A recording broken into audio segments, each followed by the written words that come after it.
तारीख 22 नवंबर, यह महज कैलेंडर की एक तारीख नहीं, यह उस आवाज़ के जन्म का दिन है जिसने दिल्ली के एसी के कमरों में बैठे हुक्मरानों को गांव की धूल और पसीने की ताकत का एहसास कराया था। नाम मुलायम सिंह यादव, जिन्हें दुनिया नेताजी कहती है, लेकिन वो असल में भारत की उस मिट्टी के बेटे थे जिसे सदियों तक हाशिए पर रखा गया। वो सैफई के अखाड़े से निकले एक बेहतरीन पहलवान थे, लेकिन उन्होंने कुश्ती सिर्फ मिट्टी पर नहीं लड़ी, उन्होंने कुश्ती लड़ी सियासत के उस अखाड़े में जहां बड़े बड़े रसूखदार भी उनके सामने घुटने टेक देते थे। वो राजनीति में आने से पहले एक शिक्षक यानी मास्टर साहब थे। शायद इसीलिए उन्होंने समाज को यह पाठ पढ़ाया कि अगर अपना हक चाहिए तो मांगना नहीं, उसे कमाना सीखो।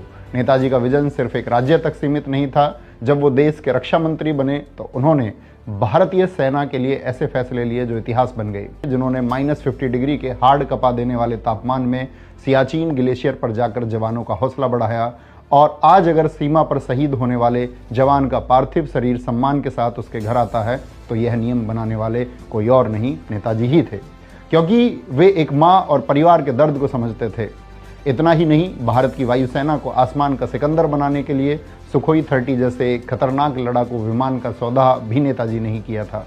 चीन और पाकिस्तान की आंखों में आंखें डालकर बात करना उन्होंने ही सिखाया था। नेताजी एक बार, दो बार नहीं बल्कि 3 बार उत्तर प्रदेश के मुख्यमंत्री, 10 बार अलग अलग सीट से विधायक और 7 बार सांसद बने और प्रदेश के बिगड़े हालात को सुधारा।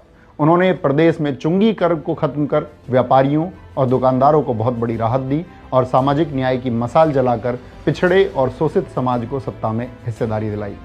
वो जानते थे कि यूपी की जान खेतों में बसती है, इसीलिए उन्होंने किसानों के लिए मुफ्त सिंचाई की व्यवस्था की और किसानों का करोड़ों का कर्ज माफ कर उन्हें नई जिंदगी दी। उन्होंने समाज के हर वर्ग को मुख्यधारा से जोड़ा, कन्या विद्याधन देकर बेटियों को कॉलेज में भेजा, बेरोजगारी भत्ता देकर युवाओं के संघर्ष के साथी बने, यस भारतीय सम्मान शुरू कर लेखकों, कलाकारों और खिलाड़ियों को वो मान सम्मान दिया जो पहले उन्हें नहीं मिलता था।